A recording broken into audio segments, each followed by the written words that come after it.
gente modela para retirar coisas que confundem o que a gente quer ver. Eu tenho aqui o meu fator de interesse, mas eu tenho uma série de coisas que estão afetando minha visualização dele e o comportamento desse fator de interesse. Em laboratório, às vezes eu consigo remover alguns fatores, mas nem todos, principalmente, por exemplo, interferência do observador e fatores estocásticos. E eu tenho considerações éticas e logísticas que me impedem de remover outros fatores também. Por exemplo, eu não posso fazer experimentos em campo que eu vá introduzir uma espécie nova para ver como a população se comporta no momento de perturbação. Não posso fazer isso. Eu poderia fazer isso em campo, em laboratório, se eu trabalhar com uma espécie pequena que eu possa manter em laboratório num ambiente controlado. Nem sempre isso é possível. A modelagem computacional ela me permite, através de uma série de ferramentas, isolar exatamente o que eu quero e pegar esse objeto que eu quero e trabalhar com ele, alterando ele e o meio onde ele está inserido. Eu posso trabalhar, se eu gerar esse objeto no computador, em uma diversidade de escalas, desde escalas moleculares, em que eu trabalho com dobragem de proteínas, ou escalas celulares, em que eu trabalho com, por exemplo, comportamentos de bactérias, até escalas muito grandes, em que eu trabalho com modelagem de comportamento de correntes marítimas, dinâmicas de florestas, ou escalas mistas, em que eu trabalho com escalas tanto espaciais quanto temporais, que eu posso controlar 10.000 gerações, fazer ocorrer em 2 horas no meu computador, porque eu não posso observar isso no ambiente. E eu posso pegar esses objetos que eu quero estudar e colocar ele em situações específicas, que podem ser irreproduzíveis em laboratório. Por exemplo, situações de corte que o animal simplesmente não vai exibir todos os seus comportamentos no laboratório, por ser um ambiente que ele desconhece. Situações de predação, em que eu simplesmente não posso colocar uma cópia do ambiente no laboratório, para ver como o animal usa um refúgio para evitar predação, por exemplo. Situações que são intratáveis no campo, como, por exemplo, populações muito grandes de animais, ou trabalhar com modelagem de uma floresta inteira, ou espécies que têm um ciclo de vida muito complexo, com diversas fases de desenvolvimento que precisam de recursos diferentes. São situações que em campo a gente não consegue trabalhar direito. Só que no computador eu vou conseguir fazer isso. E além de fazer isso, eu vou conseguir introduzir situações artificiais. Se eu tiver um habitat bem modelado, eu posso introduzir uma espécie nova e verificar como ela compete com as espécies que eu tenho. Basta que eu tenha um modelo claro de como essa espécie se comporta, um modelo bem definido, bem validado, que eu posso chegar a alterar ele. Eu posso, por exemplo, alterar o ambiente, ter uma perturbação no ambiente, um impacto que destrui metade da floresta onde meu animal se situa. Como isso vai afetar minha dinâmica de população? Como minha população vai diminuir, vou criar novos nichos? Vou destruir os nichos que já existem. Eu não posso fazer isso em campo. Eu não posso chegar numa floresta, botar metade do fragmento da Mata Atlântica abaixo, para ver como isso afeta a dinâmica de pequenos mamíferos. Se eu tiver um modelo teórico bom das necessidades que os pequenos mamíferos têm, de como se comporta uma floresta de Mata Atlântica, eu posso modelar isso no computador e apagar metade da floresta com o toque de um botão e ver como os pequenos mamíferos vão se distribuir lá dentro. Tradicionalmente, a gente trabalha com modelos matemáticos. Aqui, esse conjunto de equações é o modelo de Lotka-Volterra. Ele descreve a interação entre duas espécies, uma presa e uma predadora. É um sistema muito simples, homogêneo, e que você tem poucas variáveis. Você tem a taxa de crescimento da presa, a taxa de crescimento do predador, um N de cada espécie, e acabou. E são interações que podem ser previstas, que eu já conheço como elas ocorrem. Estou apenas descrevendo numa equação como elas acontecem. Vão ser regras gerais. Só que a gente vai perder um fator muito importante em alguns sistemas biológicos, que é a individualidade. A população de Lotka-Volterra é uma entidade discreta. Ela se comporta como um todo. Eu não tenho uma variação individual. Eu tenho aqui um comportamento de uma população presa que interfere no comportamento de uma população predador.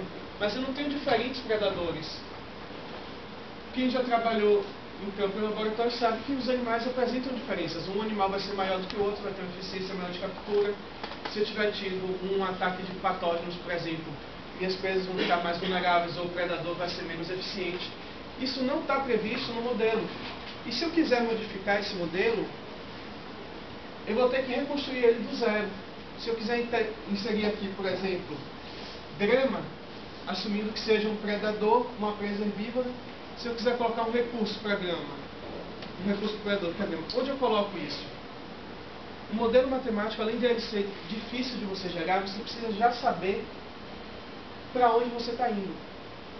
Você já precisa ter uma ideia, primeiro, um conhecimento forte de matemática, que infelizmente a maioria dos biólogos não tem, nem para interpretar, nem para gerar o modelo. E você precisa ter uma ideia mais ou menos de como isso se comporta. Na ecologia, a gente já vem vindo desde o colégio, a gente vê os níveis de organização. Desde átomos, moléculas, organelas, células, indivíduos e assim por diante.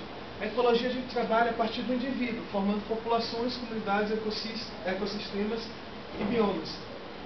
E a modelagem baseada em indivíduos, ou seja, eu vou tirar o meu paradigma daquela equação e vou passar a trabalhar com indivíduos se comportando no computador.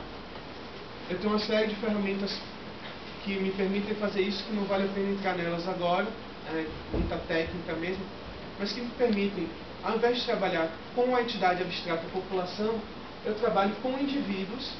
Claro, eu preciso de todo um background teórico para me dizer como esse indivíduo vai funcionar, mas eu modelando o indivíduo eu vou ter uma maior semelhança com o sistema biológico, com a interação individual. Porque variação individual é importante. A gente tem variação individual em tudo. No comportamento dos indivíduos, a gente tem indivíduos que são mais calmos, que são mais ativos. A gente tem variações de tamanho. Dentro da mesma espécie, a gente tem variações de casta. Por exemplo, aqui a gente tem exemplos de formiga. A gente tem castas operárias. A gente tem a fêmea alada, a rainha alada. A gente passa a ter, depois que ela reproduz, ela perde as asas, passa a ter um comportamento completamente diferente. Eu tenho uma distribuição de idades nas espécies, que é afetada pelo ambiente.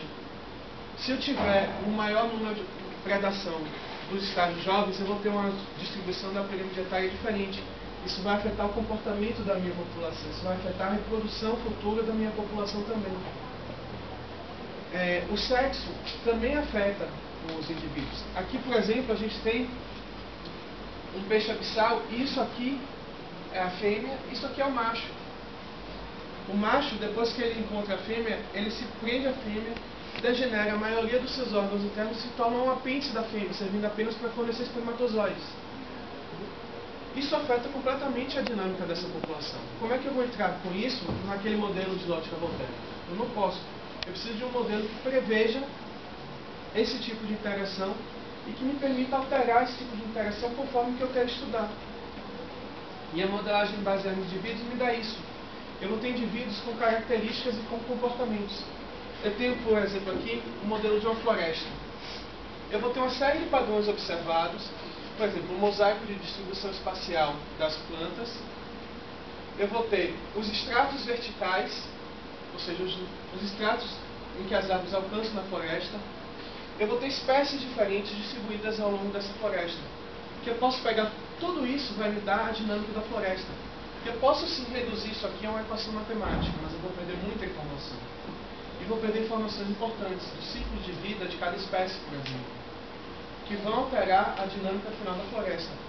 Se eu conseguir transformar isso aqui em um modelo baseado em indivíduos, ao invés de eu ter uma população de faias e uma população de eucaliptos, por exemplo, eu vou ter árvores faia, árvores eucalipto, árvores introduzidas.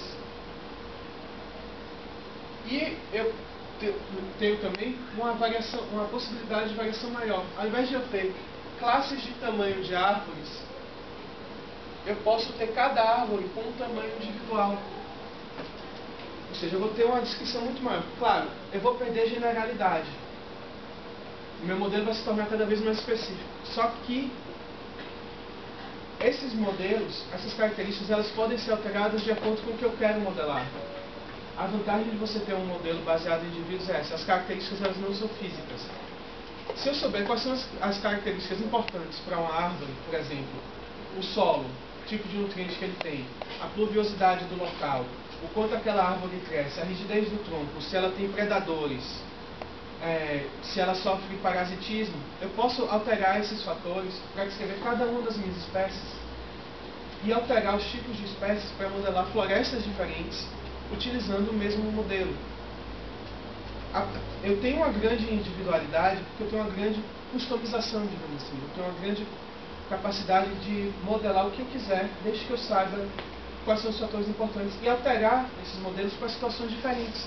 O modelo baseado em indivíduos ele passa a ser muito mais flexível do que o modelo baseado numa equação abstrata. E eu vou ter, para quem trabalha com animais, por exemplo, um comportamento específico, que pode ser probabilístico ou determinístico. Quem trabalha com comportamento sabe, a gente não sabe tudo que causa o comportamento do animal, e não tem como saber. Mas eu sei que com certa probabilidade um comportamento se segue a outro, e se segue a uma certa situação com uma probabilidade maior ainda. E eu posso entrar com isso no meu modelo. Eu posso dizer, faça a conta 70% das vezes que você encontrar uma fêmea predisposta à reprodução, uma fêmea no período fértil. Então eu posso controlar meu comportamento de acordo com o meu estado interno, com o estado de outros indivíduos, com o ambiente onde eu estou. Se eu estou num ambiente, se o meu animal virtual está num ambiente onde tem recursos e ele está com energia baixa, ele pode comer ou não, a depender de aquela situação é propícia ou não. E eu posso introduzir um fator que é o histórico de vida do animal, o aprendizado do animal. Por exemplo, ficou um pouco claro aqui, mas o animal vai comer. Ele conhece o alimento? Não conhece. Não conhece, evite comer aquele alimento. Se ele já conhece o alimento, sabe se o alimento é prejudicial, então não coma. Se não é, coma. Qual é a importância disso? Com a aprendizado eu posso introduzir ao longo das gerações perturbações, ou dentro de uma única geração, saber como a geração atual reagiria a uma perturbação. Por exemplo, o animal perdeu o seu hábitat, sua toca. Como é que ele vai reagir? Se ele não tem toca, ele busca uma nova toca. Eu posso introduzir isso no meu modelo de uma maneira bastante simples. Parece complexo fazer isso, mas a gente tem ferramentas bastante amigáveis que, com regras muito simples, permitem que eu chegue a comportamentos muito complexos. Esse modelo aqui é um dos modelos mais clássicos baseados em indivíduos, é o modelo do Boides. O que é isso? Ele simula comportamento de bandos de aves e de cardumes. E ele só tem 3 regras. Separação. Fique a uma distância mínima, maior do que tanto, do indivíduo próximo. Ou seja, não bata no seu corpo específico. Viaje na direção média em que todo mundo está viajando. E fique a uma distância máxima tal. Ou seja, não se separe do bando. E só com isso eu tenho comportamentos extremamente complexos. Esses pontos pretos estão seguindo essa bola que está sendo controlada pelo operador e eles desviam para bater da bola maior e da bola menor. Com apenas aqueles 3 comportamentos eu tenho todo esse... Bom,